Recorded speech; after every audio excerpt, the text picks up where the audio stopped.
in the field of comedy, it's so multifaceted, and as a comedian, you kind of have to, like how when I see you at the Hollywood Improv and you just come on stage and you would do your, I mean, you were just this peculiar act. Molecules which travels or propagates as mechanical waves collides with your air.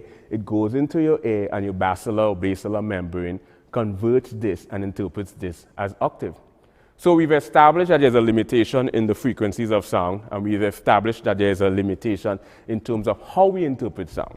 So we have explored the philosophical contrasting images that somehow this artist's creativity allowed him to juxtapose these two disparate objects in a cohesive kind of way. Object, or any sound that is created from a force, and an already established fundamental force. Humor is an emotional attribute. And humor on a fundamental level is the ability to evoke laughter.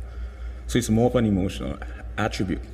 So someone can evoke laughter or be funny or have an infatuation for humor without being interested in some comedian who is some prominent.